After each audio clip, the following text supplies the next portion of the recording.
पर Elon Musk ने टिप्पणी की और उसके बाद से अब सवाल खड़ा होता है क्या ट्रूडो का पत्ता साफ हो जाएगा।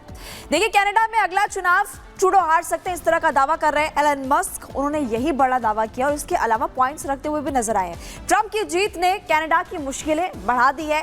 पीएम ट्रूडो से कनाडा की जनता नाराज है, ये एलन मस्क कह रहे हैं। बॉर्डर से अवैध घुसपैठ की जो महंगाई है वो भी लगातार बढ़ रही है, अवैध घुसपैठ है उसके मुद्दे भी लगातार बढ़ते हुए नजर आ रहे हैं। बेरोजगारी का भी एक मुद्दा है जिसका जिक्र करते हुए एलन मस्क नजर आए हैं।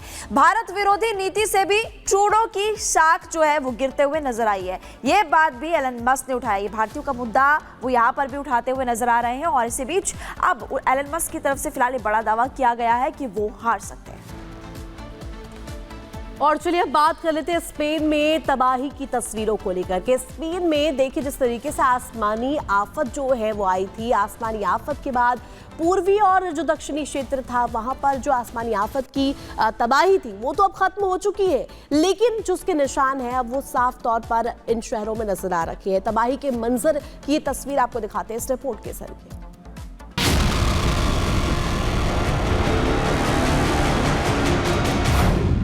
स्पेन में तबाही के जिंदा निशान। बाढ़ गई, अब सिर्फ दर्द के सबूत। नाना इस देश फिर तबाही। स्पेन बीते लगभग महीने भर से तबाही का दंश झेल रहा है। अपने घर की बालकनी से मदद की गुहार लगाते लोग स्पेन में आज के दिन आम हैं। हाथों में पोस्टर और अपने परिवार की हिफाजत की आस लिए खड़ा यह परिवार इस बात की गवाही दे रहा है कि स्पेन के पूर्वी और दक्षिणी क्षेत्रों ने महीने भर से जो दर्द झेला है, जिस दर्द में जिया है, वो इतनी आसानी से इनका पीछा नहीं छोड़ने वाला। गाड़ियों के टूटे हुए शीशे, एक के ऊपर एक चढ़ी हुई गाड़ियां और गाड़ियों के अंदर सड़कों पर जमा मलबा ये समझाने के लिए काफी है कि स्पेन के इन इलाकों ने आखिर क्या देखा है। और जो भी देखा, जितना भी झेला, अब उस दर्द पर मरहम लगाने की कवायद जारी है। गाड़ियां खींच कर ले जा रही क्रेन इस बात को चीख चीख कर कह रही है कि स्पेन अपने उन जख्मों पर तेजी से मरहम लगा रहा है ताकि वो जख्म समय के साथ नासूर न बन जाए।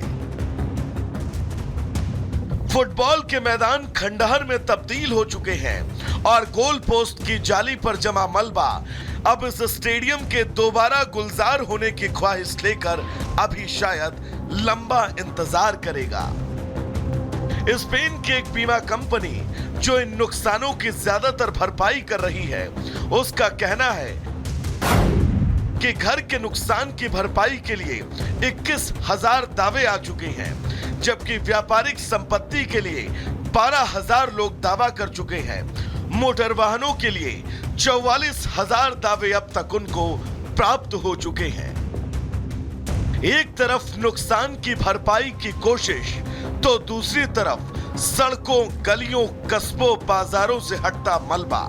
लेकिन ये तस्वीर और इस तस्वीर की तासीर ये बताने के लिए काफी है कि इस दर्द को जाने में अभी वक्त लगेगा।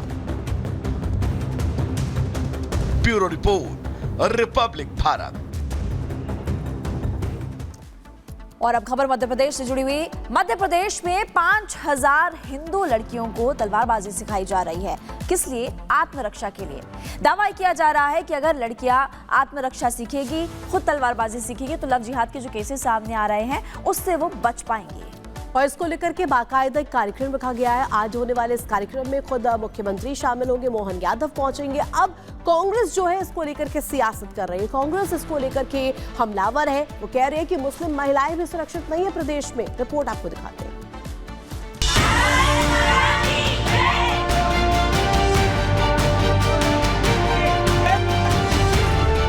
मध्य प्रदेश के इंदौर से आई ये तस्वीरें देखिए। तलवार चलाती ये लड़कियां आत्मरक्षा के हुनर सीख रही हैं। करीब 5,000 हिंदू लड़कियों को तलवारबाजी सिखाई जा रही है। नारी के सम्मान में, हर महिला मैदान में। इन तस्वीरों को देखकर आप हैरत में पड़ गए होंगे कि आखिर ऐसी क्या जरूरत आन पड़ी कि लड़कियों को तलवारबाजी सीखनी पड़ रही है। इस बात का जवाब कार्यक्रम की आयोजक सदस्य मुस्कान की तरफ से आया। उन्होंने साफ कर दिया कि आज लव जिहाद और महिलाओं के खिलाफ बढ़ रहे अत्याचार के चलते महिला और युवतियों को आत्मनिर्भर बनाने के लिए इस तरह का अनूठा अभियान शुरू किया गया है। कई तरह की अत्याचार की घटनाएं हम लोग देखते आ रहे हैं। श्रद्धा मर्डर केस जिसमें एक बच्ची को कई टुकड़ों में काट दिया गया।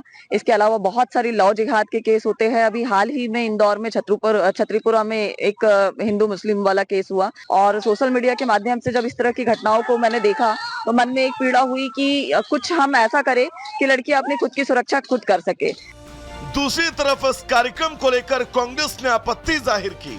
कांग्रेस नेता अब्बास हाफिज का कहना है कि सीएम सिर्फ एक ही धर्म का संरक्षण कर रहे हैं।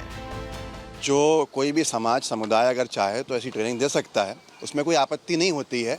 लेकिन किसी समाज की ऐसी ट्रेनिंग में कि भाई हम इनको अंतर समुदाय विवाह से रोकने के लिए ट्रेनिंग दे रहे हैं, तो ये इसमें मुख्यमंत्री की मौजूदगी एक चिंता का विषय है। कांग्रेस के इन आरोपों पर बीजेपी प्रवक्ता पंकज चतुर्वेदी ने बेहद तल्ख पलटवार किया। उन्होंने सवालिया लहजे में पूछा कि आखिर कांग्रेस को हिंदुओं से इतनी दिक्कत क्या है। यही समस्या है कि जब भी हिंदुओं की बात होती है कांग्रेस पार्टी उसमें मुस्लिम वर्ड जोड़कर तुष्टीकरण का स्वरूप देती है। हम तो बेटियों की सबलता की बात कर रहे हैं। भारत की हर बेटी हमारी बेटी और भारत की हर बेटी को मान सम्मान आत्मरक्षा और प्रतिष्ठा को सुरक्षित रखने का अधिकार है, चाहे वो हिंदू या मुस्लिम हो। पर कांग्रेस पार्टी तुष्टीकरण के लिए मुसलमान शब्द जोड़ देती है और जो अर्थ है उसका अनर्थ करती है। इस कार्यक्रम का आयोजन आज इंदौर के स्टेडियम में होने वाला है, जिसके मुख्य अतिथि खुद सीएम मोहन यादव होंगे। कार्यक्रम को लेकर सोशल मीडिया से लेकर राजनीतिक गलियारों तक चर्चा का दौर है। दूसरी तरफ आयोजकों का दावा है कि आज ये कार्यक्रम निश्चित ही नया कीर्तिमान स्थापित करेगा। Bureau report, Republic Bharat. नारी के सम्मान में